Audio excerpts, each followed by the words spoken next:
Hola a todas y todos. Hoy vamos a hablar de porcentajes. Un porcentaje en realidad es como un caso particular de proporcionalidad directa.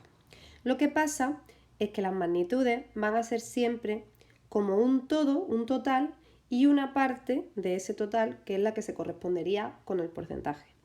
Por ejemplo, si yo digo que el 80% de los alumnos del Instituto Aljada tiene actividades extraescolares, pues ahí tenemos dos magnitudes que serían, por un lado, el total de alumnos del Aljada y por otro lado, la parte de esos alumnos que tiene actividades extraescolares. Esas dos magnitudes además son obviamente directamente proporcionales porque el 80% significa 80 de cada 100. Es decir, que si tenemos, por ejemplo, en total 100 alumnos, pues de esos 100 alumnos con extraescolares tendríamos 80. Pero si en vez de 100 tuviésemos 200, con extraescolares tendríamos 160, 80 por 2. Y si en total tuviésemos 300 alumnos, pues con extraescolares tendríamos 80 por 3, 240. Es decir, cuando una de las magnitudes aumenta, la otra también aumenta y en la misma proporción. Luego, efectivamente, este porcentaje es un caso particular, un caso concreto de proporcionalidad directa en el que las magnitudes son un total, en este caso el total de alumnos, y una parte de ese total, en este caso la parte de esos alumnos que tiene actividades extraescolares. ¿Vale? Y esto pasa con todos los porcentajes. Todos los porcentajes se pueden ver como un caso particular de proporcionalidad directa. Eso quiere decir que muchas de las herramientas que tenemos para trabajar con proporcionalidad directa nos van a servir para los porcentajes. De hecho, yo acabo de utilizar aquí una tabla de proporcionalidad directa que he ido rellenando pues simplemente teniendo en cuenta que el 80% significa 80 de cada 100. Y claro, si son 80 de 100, pues son 160 de 200, etc. Pero yo esta tabla también la podía haber rellenado utilizando las propiedades de la proporcionalidad directa y viendo que si 100 se convierte en 200, es decir, en el doble, pues 80 se tiene que convertir también en 160, que es el doble. Incluso podríamos usar la constante de proporcionalidad directa y todo. Es decir, todas las herramientas de la proporcionalidad directa, tanto en las tablas como las reglas de 3, nos van a servir aquí, ¿vale? De todas maneras, vamos a ver con este ejemplo concreto de cuántas formas distintas podríamos hacer el cálculo. Mirad, dice, si ahora me preguntasen cuántos alumnos de la Aljada hacen extraescolares si en el instituto hay 1.200 alumnos, podríamos calcular ese porcentaje de varios modos. Está claro lo que tenemos que hacer. Si el 80% de los alumnos tiene extraescolares y hay 1.200 alumnos, pues claramente yo aquí para resolver ese pequeño problema, ¿no?, tengo que hacer el 80% de 1.200. El caso es saber cuántas formas distintas hay de calcular eso. Una primera forma es la que yo he llamado aquí forma clásica, que seguramente la recordaréis de otros años, que es la forma absolutamente más clásica de calcular un porcentaje. Coger el número, a ver que me ha quedado muy feo, lo hago otra vez, coger el número, multiplicarlo por el porcentaje y dividirlo entre 100. Ya está, no tiene más. Si hacemos esas cuentas, veremos que nos da 960. Por lo tanto, 960 de esos 1.200 alumnos harían extraescolares. Ya digo, esta es la forma más habitual de calcular un porcentaje y es así de sencillita. Luego está la táctica del decimal asociado. Mirad, todos los porcentajes tienen un decimal asociado que se calcula simplemente dividiendo ese porcentaje entre 100. Por ejemplo, el decimal asociado del 80% pues sería 0,8 o 0,80. Ya sabéis que para dividir entre 100 solo hay que mover una coma imaginaria que pusiéramos aquí 2 veces hacia la izquierda. Por lo tanto, me quedaría 0,80.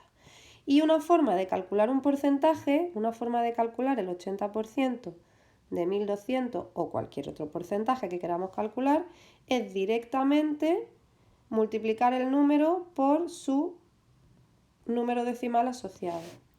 Esta forma de trabajar es especialmente cómoda cuando hablamos de aumentos o de disminuciones porcentuales, cosa de la que hablaremos más adelante en otro vídeo. También es especialmente útil cuando voy a hacer la cuenta en la calculadora porque es una sola cuenta la que tengo que hacer, una sola multiplicación y se hace más rápido. Y también puede ser especialmente útil cuando tengo que calcular como varios porcentajes encadenados. Imaginaros que yo, después de hacer el 80% de 1200, tengo que hacer también el 75% de lo que me quede. Pues lo engancharía todo seguido. Pondría 1200 por 0,80 por 0,75, que es el decimal asociado al 75%. O sea que para porcentajes encadenados también puede ser muy útil. Y luego tenemos otra posible forma de proceder, que es con una regla de 3. Para hacerlo con una regla de 3 escribiríamos las dos magnitudes, que serían el total de alumnos y la parte, ya sabéis que hemos dicho antes que siempre son un total y una parte, la parte con extraescolares, con actividades extraescolares. Y diríamos, para un total de 100 alumnos hay 80 que tienen extraescolares, porque literalmente eso es lo que significa 80%, significa 80 de 100. Y luego, pues para 1200 alumnos, ¿cuántos tendrían extraescolares? Y ahí iría nuestra X. Y como el caminito de la regla de 3 ya no lo sabemos, pues poco más que decir, ¿verdad? Multiplicamos 80 por 1200 y dividimos entre 100, que son exactamente las mismas cuentas que hemos hecho antes, por lo tanto, evidentemente, también nos va a dar que hay 960 alumnos con extraescolares. También podríamos hacer este problema con una tabla, ¿vale? La misma tabla que he escrito antes en la pantalla anterior, que tenía total, parte, ¿verdad? Vamos a hacerla otra vez en un momentito y así lo vemos también con tabla. Teníamos una tabla en la que poníamos total y parte, el total era el total de alumnos y la parte de los alumnos con extraescolares, y sabíamos que para un total de 100 había 80 alumnos, y luego pues tenemos para 1200, pues cuántos alumnos hay, ¿no? Ahí estaría el hueco.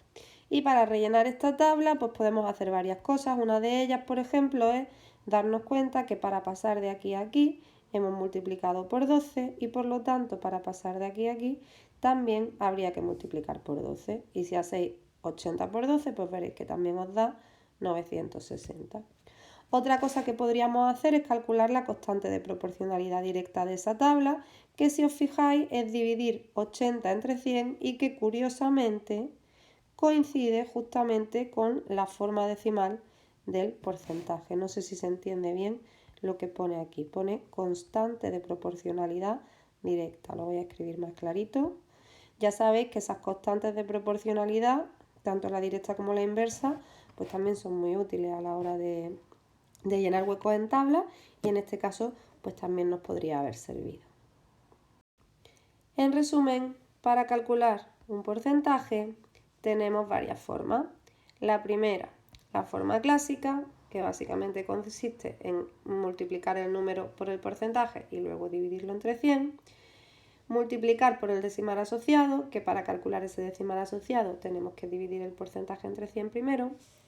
Con una tabla de proporcionalidad directa, que ya las hemos estudiado, o usando una regla de 3 directa con magnitudes siempre total y parte, el 100 siempre debajo del total, su pareja siempre es el porcentaje y ya el otro total y la otra parte irían debajo, cada uno en su sitio, la X en la cantidad desconocida y el numerito conocido pues en su lugar. Y hasta aquí el primer vídeo sobre porcentajes.